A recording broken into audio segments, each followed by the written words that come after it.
Welcome, everybody, and thanks for tuning in. I want to start by letting you know of a retreat opportunity my wife and I will be facilitating in the near future. Having an intentional plan can make all the difference in your life and relationships, and we want to provide you with space and support to make that plan become a reality at our real-life retreat, May 14 to 16, at beautiful Lake Tahoe. This will be a time to step back, rest, renew, and reset 2021. This is a faith-based retreat designed for couples and individuals.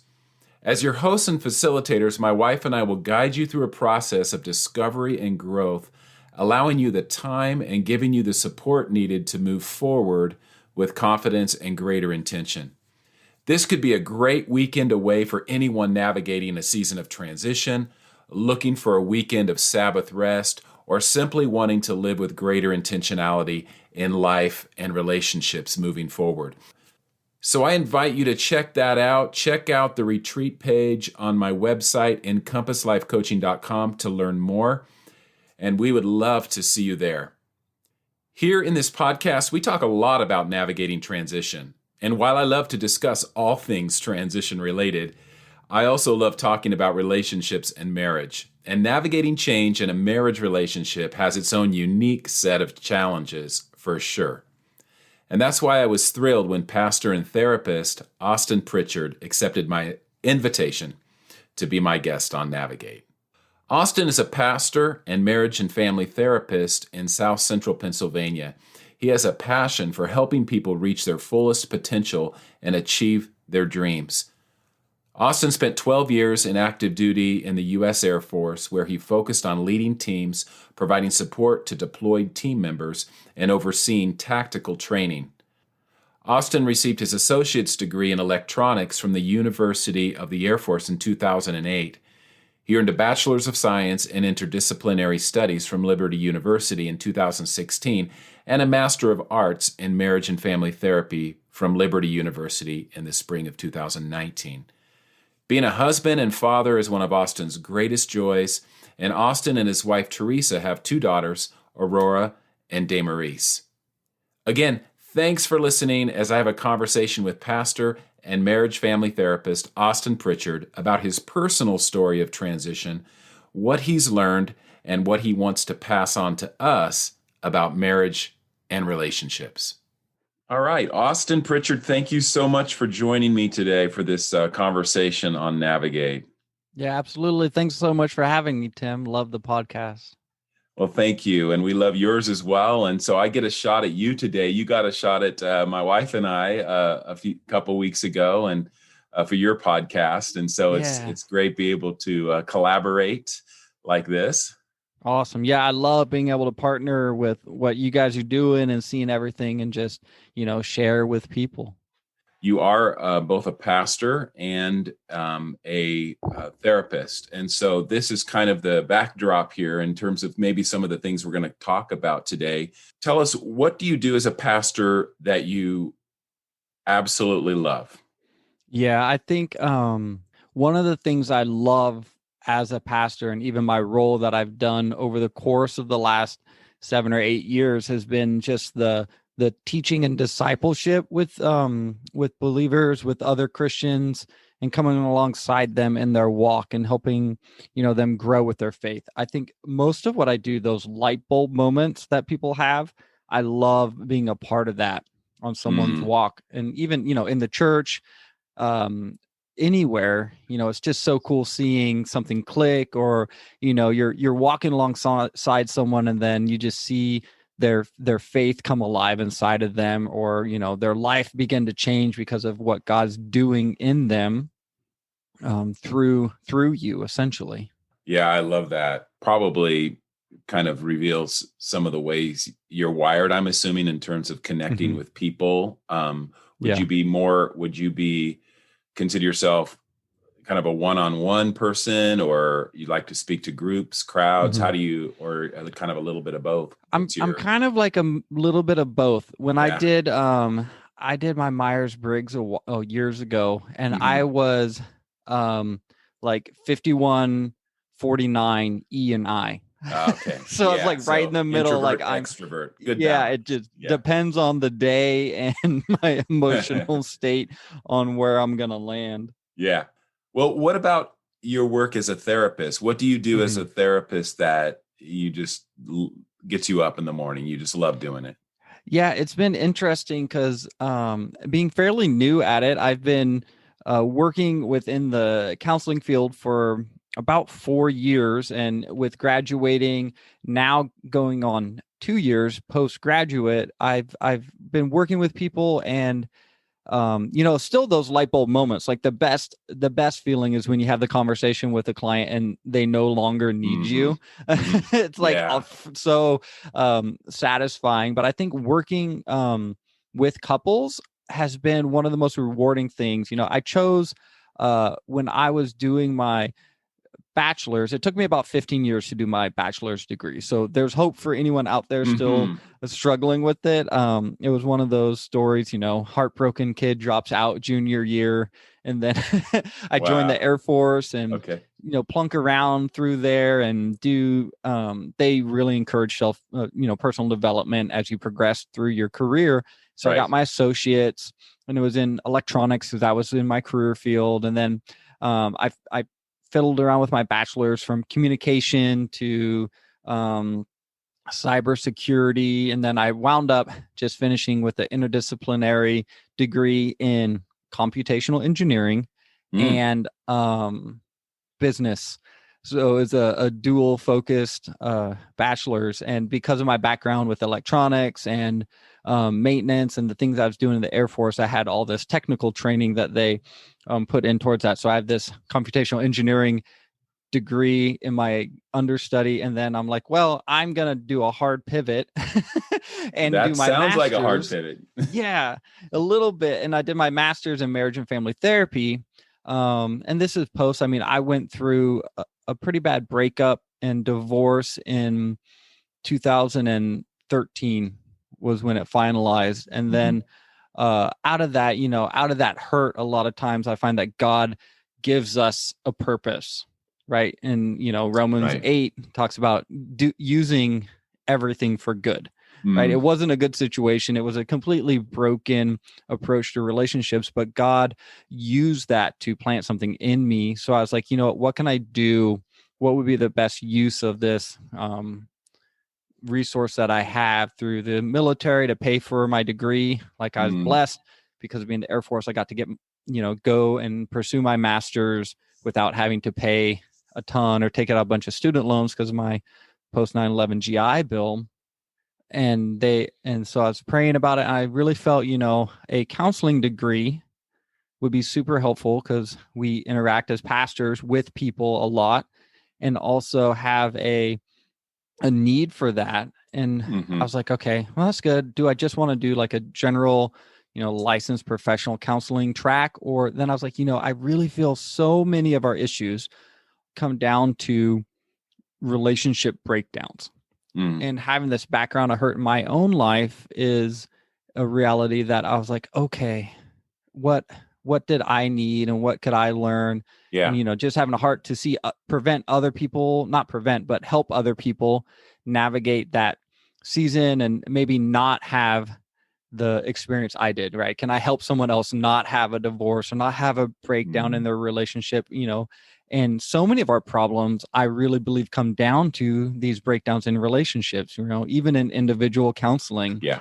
a Yeah. lot of the work comes down to a um, misunderstanding or approach or a hurt in a relationship. And then how do we recover from that? How do we rebound from those damages? Good. Yeah, I love what you said about you. You love there's some connection between doing what you do as a pastor and what you do as a therapist in the sense Hmm. that you love those light bulb moments, those Yeah. aha moments, those moments when people are getting it.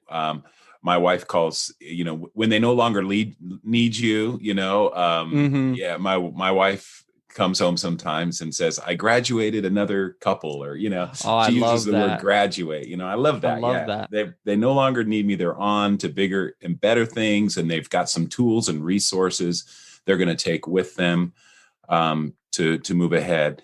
And yeah, I love that as well, seeing that even in what I do as a coach, still kind of on this area of your call as a pastor and your call as a therapist and or your vocation and what you're doing there. What are the challenges of taking on both of those roles as a pastor? And I believe you're a marriage family therapist, correct? Yeah. Yeah. What are some of the challenges around that? Sure.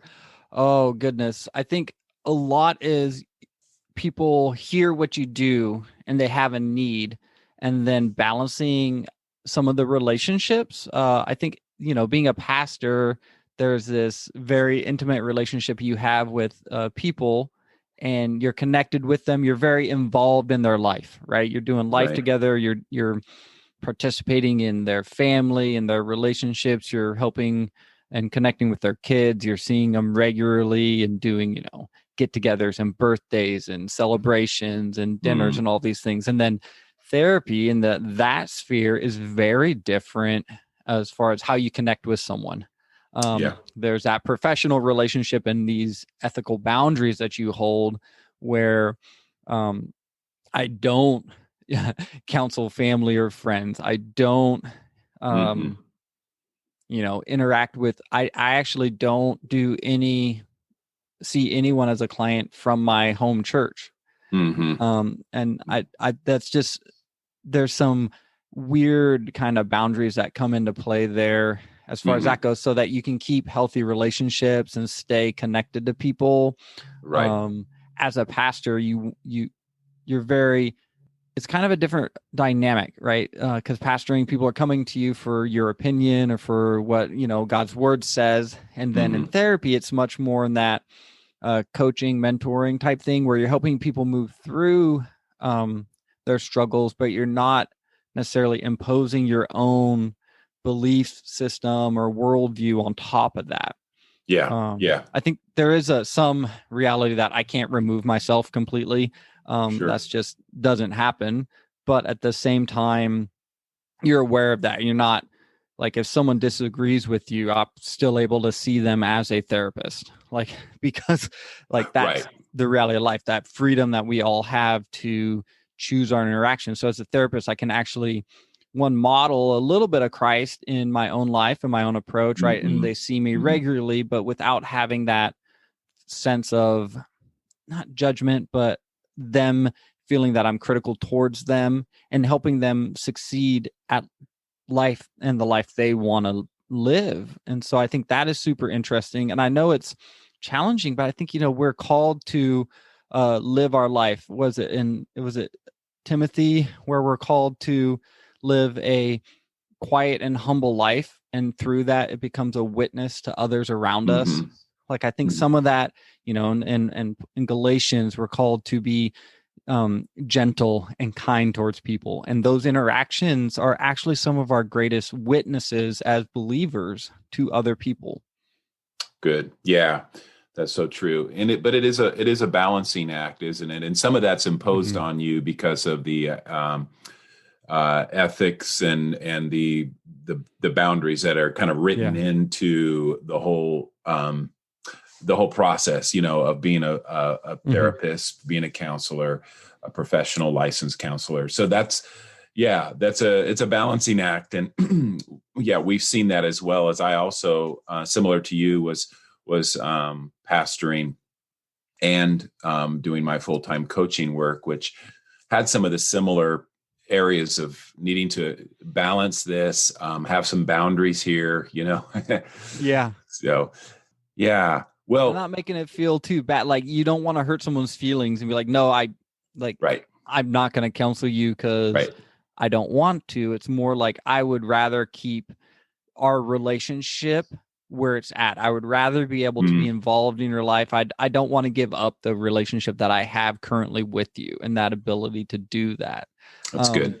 Because we're in a small rural context where me and my wife live, and there is the reality that the main areas, there's only 8,000 people within the town, and then the surrounding areas, under 100,000 people within the normal commute range that would come to our church. So it's a small area. So there are people that I've seen that have come through our church doors, right? And that is a hard relationship, right? There's a weird kind of distance between me and those people, Yeah. not Yeah. for any other reason than because of the therapy Yeah. relationship is this context where, confidentiality, what you say inside that room stays between you and the Yeah. Yeah. therapist, unless, you're a threat to yourself, someone else, there's abuse of a minor or like a court order, those type things where we're mandated reporters, which I guess is true for pastors also as mandated reporters, but there's this different kind of understanding where I can be open and honest with my therapist. And then outside of that therapy room, I don't have to see them. Yeah, yeah, yeah, but it does, as you kind of navigate those boundaries and keep them in check. It goes a long way to speak of just trust, building trust into that Yeah. relationship. They can trust you, Mm-hmm. and whether that's inside the sanctuary, so to speak, or outside of that in your therapy. Yeah. Yeah, that's good. You are also a PK, pastor's kid. So Yes. let's talk a little bit about that. How were your growing up years as a pastor's kid instrumental in forming your interests Right. and the path that you've chosen, including your vocational choices? Yeah. Sometimes they weren't always probably positive. I think there's the stereotypical kind of responses, right? You have two kind of preachers' kids and MKs, missionary kids, right? You have the ones that are just 100% on board and just follow after God their whole life and never kind of step outside of that and kind of test the waters. And then there's the other side where it's like the rebellious kind of black sheep story of a pastor's kid and they go off the reservation. I was probably somewhere in the middle. It was about 10 years where my faith was not an active part of my life, right? I wouldn't call myself someone who was a Christian or projected a Christ-like lifestyle. And so there was a returning back to God later in my life. My current life, I'm not super old, but like there was this, because it was around 30 where I actually came back to God. And, for about 12 years, 18 or 20 to 30 was really that season where I walked away from my faith and I went out and tried to do my own thing and figure life out outside of the context of my upbringing, my parents' faith. So often we have to find and prove our own faith. I remember, growing up and even through my 20s, my dad would always say, we taught you guys everything. The word of God, you've experienced God's presence and God's power. But at some point we have to go from a head knowledge knowing to a heart accepting. There's that difference between knowing something's true and living it out or believing it like as a deep conviction. Yeah. That's good. Yeah, and that can be a quite the journey for some pastor kids, missionary kids, and how they come to we might say owning their own faith and their own relationship with God, rather than seeing it something that's passed down to them. We don't pass down faith. We can pass down legacy and teaching and modeling and example, but the faith has to be personal. And so it became personal for you. Did you say kind of in your 30s then?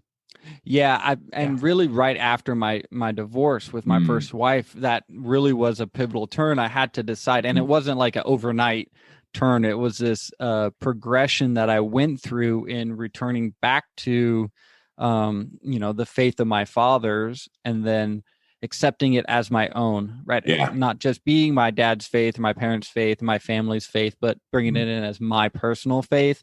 And then figuring out what that meant and those changes that God had to do in me through that. So yeah, absolutely. It was that turn through that. And God uses those transitions in our life so frequently. Yeah.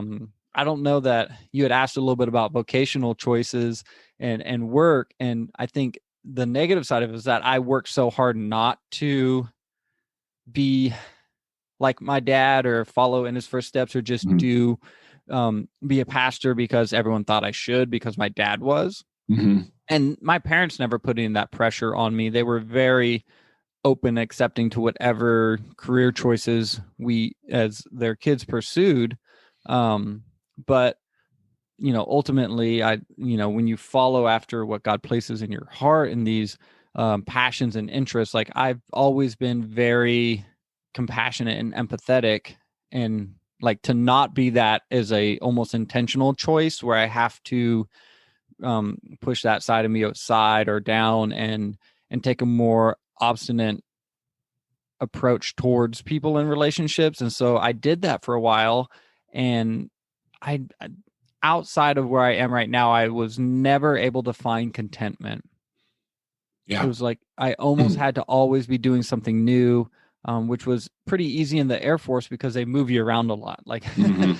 the Yeah. longest I was ever somewhere was 6 years. And even there, I moved around within that context during those 6 years. So I never really did any one thing for more than 3 years.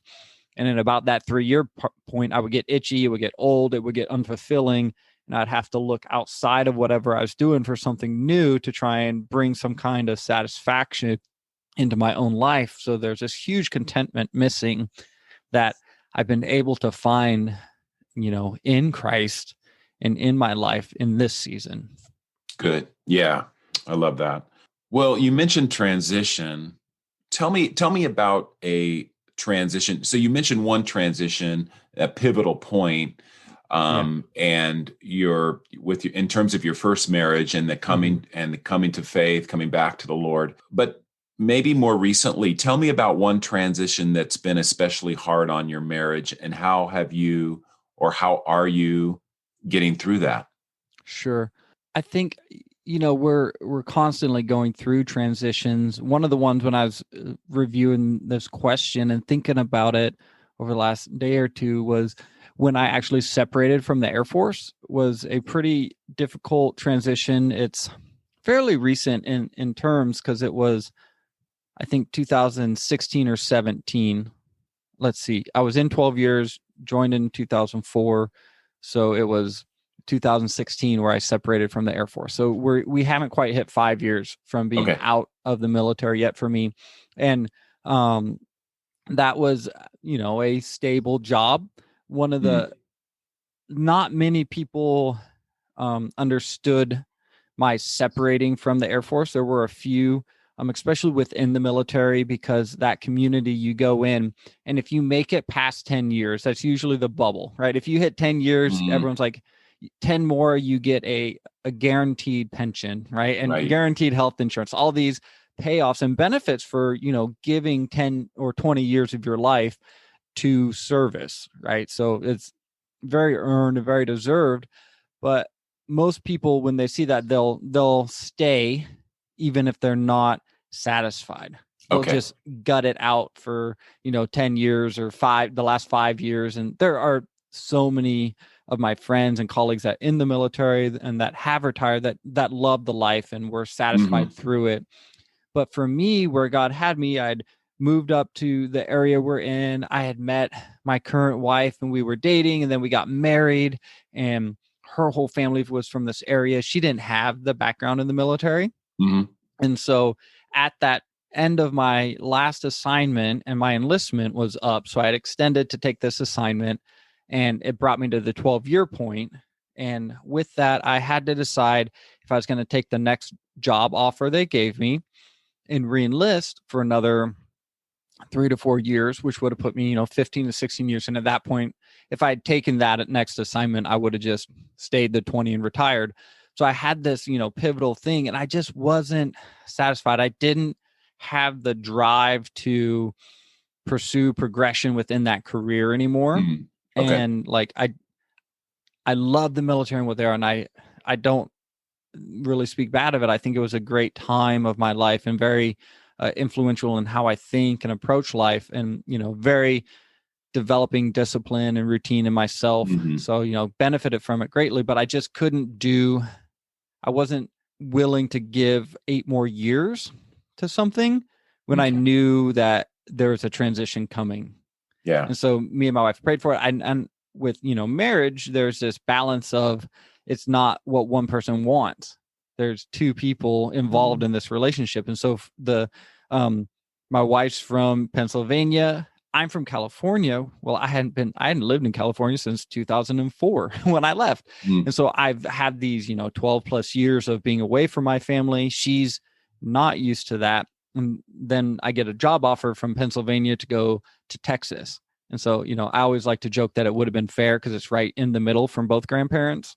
Yeah, right. Right. So there's equal. It's equal. That is fair, that's just more proof that no one actually wants fair, because that would have been fair for us to be in the middle and they would have had the equal distance. But so we decided that we were going to stay in this area, and God had provided this opportunity.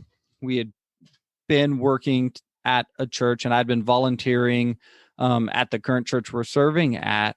And through that, we were able to make a transition. And this was a big faith transition because I was separating from 12 years in the Air Force, steady and decent salary coming in every month, to take a step of faith and go on staff as a pastor with the church as their discipleship pastor with no guarantee of income. Like, they actually were like, we don't have the money to pay you right now, but we believe that God will provide it. But we don't know when that'll be. And so like, me and my wife had to really pray about it. And we actually went 2.5, maybe 3 months without any pay from them, and just on faith and, our savings that we had and some different investments that we moved and cashed out to be able to do that. And I remember after about 3 months and we were out of money, sitting at the kitchen table and praying one morning going, God, you got to show up. Yeah. I believe this was you. Unless I missed it, I got to know if this is you. I need some kind of sign or proof that we're in, your will for us. And literally there was a stack of mail on the table, and I hadn't opened it yet from the day prior. And I sat down and opened it, and there was a letter from my credit card. And, those are never good letters to open, especially when you don't have any money. And I opened it, and it was actually a check from the credit card company for what would have equaled a little bit more than a full month's salary from when I was in the military. Wow. And I'd had this credit card, and they had this thing called this Soldiers and Sailors Act, and basically it caps your interest rate on your credit cards while you're in the military at a certain percentage. And so they hadn't done that. They had charged me a higher interest rate over these years, identified it, and then sent me that interest that they charged. And but for it to be that timing, right? And for them to acknowledge that mistake and send it to me, I took as, okay, God, here we are. And that really propelled us into a season where we were both, getting paid, and the church was able to bring us on. And, it wasn't this outlandish amount. It was still, very tight, and we didn't have, a lot of the extras. We first got married. We were in a 27-foot travel trailer in, Pennsylvania. And when I first moved up here, we'd get, 3 feet of snow and, figuring that out. Or our second place was a 800 square foot 1-bedroom apartment that we were in for 2 years. And so there's this reality of, yes, God provided, but it still wasn't easy. And then navigating that even through this season, it's been, a lot of faith involved. Yeah. Yeah. Wow. So it was the transition was especially hard in terms of trusting God for provision for number one, is what I'm hearing you saying. It feels like it, but I think looking back, it probably wasn't. I think one of the big things that was hard was a difference in mindsets that me and my wife had. I was very work driven, and she's very familial. And so, and I think, difference in how we share and receive love. She's very much a time spent type of person, and I'm kind of more acts of service. And so I'm like, I'm going out, I'm doing all these things because I care about our family, or working. And the Air Force and the military in general, that's like a duty first type of environment, right? They call and then you have to go and answer. You don't get a choice on whether you go into work or not. And where they go or what you do is all pretty much predetermined, and you signed your name on the line, so you just agreed to do it, and there wasn't any other options. And so even coming out of that, for us learning how to balance, our own expectations, our own desires, and assumptions about relationships and like how we interact and what we expect out of each other, the time that we spend together, prioritizing the time at work and time at home. Yeah. And you were fairly newly married then during this transition. Yeah, we were, first, I think just after our first year of marriage, it would have got out. And that's tough. Our 1 year anniversary was May, and then I would have separated in August. So we would have been like, 14 or 15 months married at that point. Okay. Yeah. And as you talk about transition, as we talk about like these big pivotal seasons where we make a big decision, a choice to shift in some area of our life, then it opens up this whole area of all these other decisions around that need to be made. And so decision making in marriage can be crazy hard because there's so many parties involved and multiple agendas, right? It's not just you and your wife even.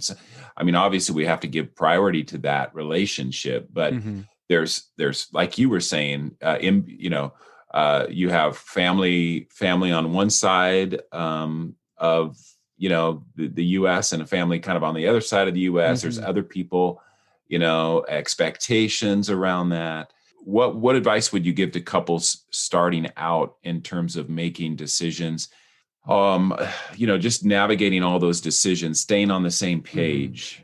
Working together, I think, is so important. A lot of times I'll work with couples and we'll have these conversations about moving from me and you to we and us, right? In our approach, a lot of times it's like my opinion versus your opinion, right? And the beginning of relationships, it's very much like I have the way I do things, you have the way you do things, right? Me and my wife fold towels differently. Like, and that can be like an issue even just on simple as that, because I think they should be this way, or she thinks they should be that way, right?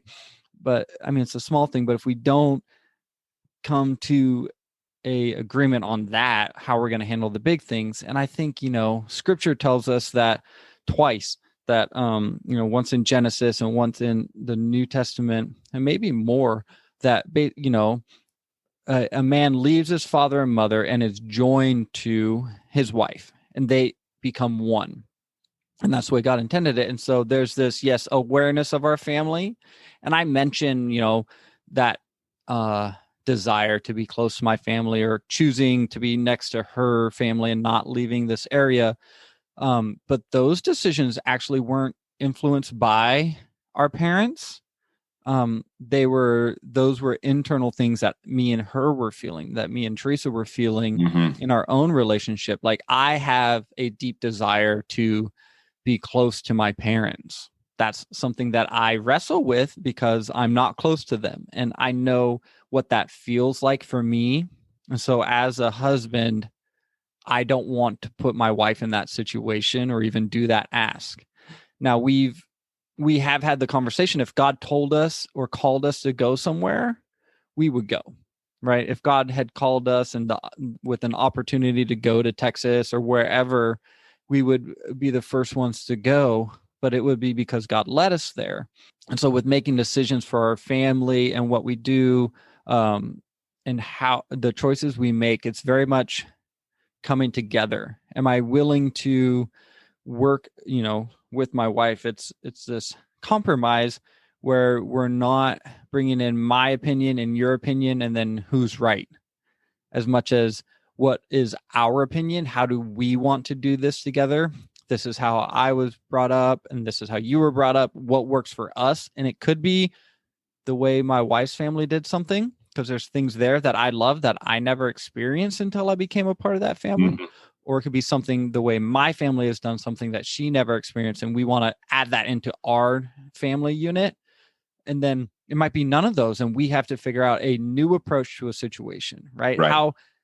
like how me and Teresa parent is a constant conversation, and it doesn't necessarily involve the way our parents do it or what they think we should be doing, as much as we have to decide, and through prayer and, careful consideration, what's best for our family and our kids' needs. And then that's the way we do it as a couple. I think that is so important. It's hard to do at the beginning, but I think the earlier couples come together and figuring out this is how we do it and this is our decision, becomes super healthy and strengthens the relationship. Being able just to still create the space to form our own identity as a couple, create family, create our own family traditions that may often be a blend of the two, right? And as far as raising kids and all that, raising our kids, how we're going to discipline. There's so many they're big choices, obviously, but like you said, if we can't agree on the small things, maybe we need some outside support helping us to navigate areas of communication skills and how we're gonna do that. And of course, that's what you do as a therapist, and I'm sure you see that, being able to help people with those resources and tools and life skills and all of that to help their marriage. I mean, the number one thing I think people call and say when they're coming in for therapy is that they want help communicating. And it's so interesting. And I was joking with someone else. I was like, I think we're actually better communicators than we give ourselves credit for. It's just harder when there's a deeper level of intimacy, right? Like we communicate really well with strangers because there's no risk and there's no vulnerability, right? We can say what we want and do a lot of things and, share or listen and, have fun and joke. But then when it comes to these very close and intimate relationships, it's like we just throw that all out the window and just get very defensive and guarded, because if I'm open and do that, there's a higher risk of being hurt and injured. The cost. There's more of a potential risk to that in terms of how that's going to impact our relationship. But if we don't allow ourselves to go deep like that and vulnerable, and couples get stuck, I think. And there's a direct correlation between the level of vulnerability and the level of intimacy. The reason why it is scarier to be intimate or be open with our partner is because there's a greater risk, but at the same time, there's a greater reward, right? The payback I get from my spouse when I open up to them and am honest and communicate with them is so much higher than a stranger, right? Like we could be like, oh, that was fun. I got to meet that guy, right? Like I remember I met Bill Murray once when I was in South Carolina. I was in a golf tournament. He was also in the golf tournament, right? And so literally it was before, and then I got to stand next to him and someone took my picture. Like that's my experience with Bill Murray. Like super cool, and fun, but there was no risk there. Right. And surface level.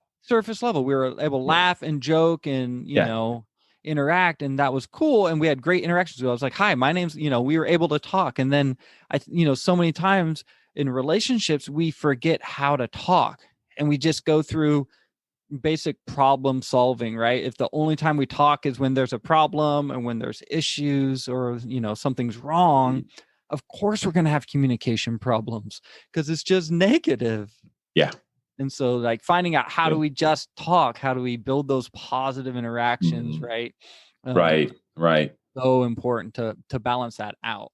And there's no substitute than carving out space for time together around that piece as well. Absolutely. As we wrapping up here, Austin, tell me what would be, I'm going to put you on the spot here. What's one piece of advice you'd give to your pre-married self? Okay. One thing I've learned, and I actually did this better with my wife, my current wife, which is maybe why I have such a great wife, right? But and I actually had to wrestle through this when I was doing some youth work, because I had some teenage boys ask me, how do you know if someone's the one? Right? The infamous question, how do I know if this is the person that I should go out with, or propose to, or be engaged to? And I think what I came up with, and through prayer and through just my work with couples and God's word, is that there's 4 things that are really, really important to healthy relationships at the beginning, and they help minimize some of the conflicts that we can have. And it's a reversal of how we approach relationships. Like, most people base whether they want to be in a relationship with someone based off of attraction, right? Do I have a chemical, biological reaction to this person, right? Am I attracted to them? And that's important, but I don't think it's the number one thing. I think so often we allow that to be the thing that draws us into a relationship, but it won't be the thing that sustains us in it. And so we have to also look at, are there shared beliefs, common values, and compatible goals, right?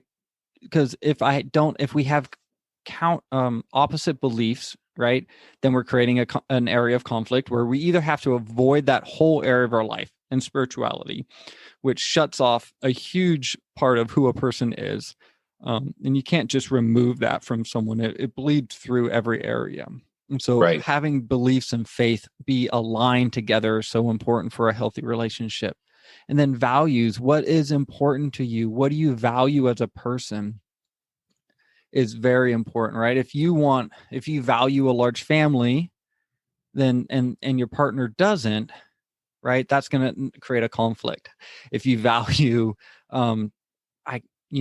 whatever it is, if you're very compassionate and value community work and being involved in those type things, then that, and your partner doesn't, and they're more focused on just their work, then you're creating another tension and conflict in your relationship.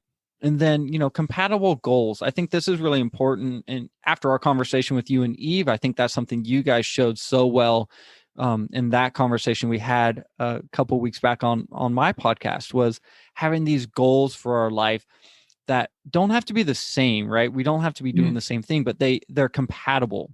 Yeah. Because what should happen is, I, as a husband, should be empowering my wife to achieve her dreams and her goals. Like, she should be better because of me, not feeling held back. And then her role as my spouse is to help support and empower me to fulfill the goals that God's given me. So together we're doing that. And I think Eve said it so well, is that those align when we're walking together in our life. And, they're complementing to each other. They don't take away from one person, but they actually empower each other to pursue those things. And then lastly is the attraction, where yes, you should want to be with your partner. You should be sexually attracted to your partner. Those are like things, but here's the reality. That's not a short list. Like, if we're really, really honest as people, there's countless numbers of people that you could go out at any point in time and find sexually attractive. Right. But there's not the same. The list gets a lot shorter when you add in, do we have compatible goals? Do we have, aligned values? Do we have, shared beliefs? Yeah. And those are the 3 things, the top 3 you mentioned are the things that are going to really make or break a marriage. Right. Yeah. And I hear you talking about this: shared beliefs, common values, compatible goals. That's such a, it goes against, when you're as a young person, just thinking back and how I was attracted to my wife. I'm so glad we had some premarital counseling, because our pastor who did the counseling with us really forced us to ask some of these questions in these areas.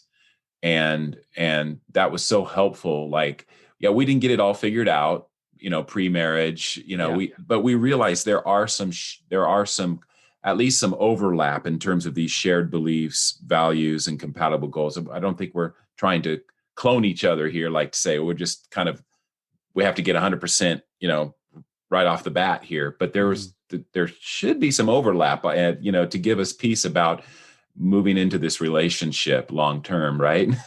Yeah, absolutely. Yeah, for sure. And here's the thing, we all grow and we change. Like our beliefs and our values are different through different stages of our life. Mm, And so if we can align at any point and stay aligned as a couple and grow together, right. that's so important. Like my beliefs are way different now than they were 10 years ago. Right? Who I was at 25 is way different than who I am at 37, even within that context, and just a Right. few years ago. So it's this growth. And the great thing about being in a marriage is that you have someone alongside you and you should be growing together through that relationship.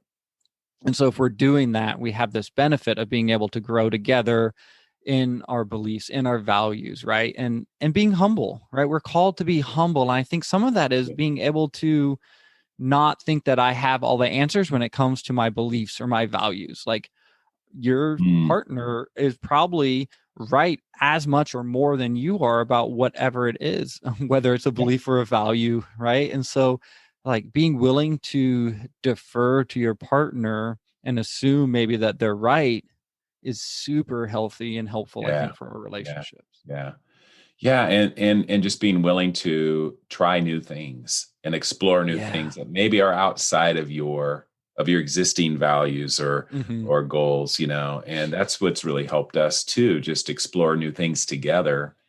And then I think we talked about this again, like when we had our other conversation a couple of weeks ago, but just realize that there's some things that we're just going to say, and give each other permission to bow out sometimes. Hmm. Hey, that's something that interests you, but not me. But we have these other common Right. areas. We're going to spend time together. We're going to value time together in these areas. It's healthy to look at it and approach it from that perspective, I think, too. Absolutely. Good. Well, hey, Austin, this has been great. I really appreciate you spending some time with me today. I want our listeners to know how they can connect with you in terms of what you're doing, what content you're putting out there. How can our listeners connect?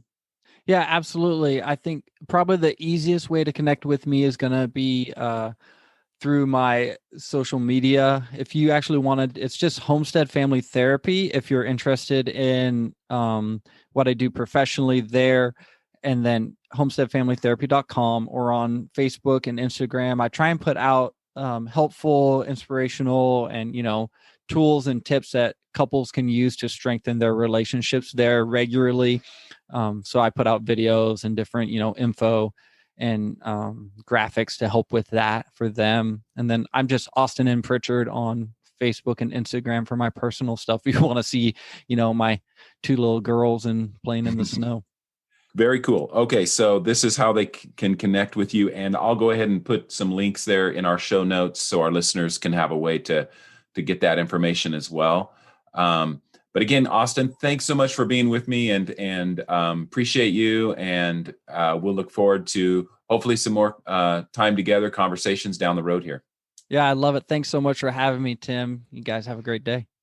Shared beliefs, common values, compatible goals, and sexual attraction. These are all important things to consider when choosing a partner for life. Having sustainable, intimate relationships depends on giving attention to not just one, but all three of these areas. And pre-marriage is just the start. Post-marriage, there's still lots of growth that can be accomplished in all of these areas. So thank you, Austin Pritchard, for this reminder. Did you know that couples coaching is a thing? If you're a couple wanting to go deeper in this area of shared values and goals, or just feel a need for support as you dream and plan together, reach out to me at encompasslifecoaching.com to find out how working with a coach can be a great way to get on the same page and move forward together. That's a wrap for this episode of Navigate. I've been your host, Tim Austin. Come back and join me for another episode of Navigate real soon.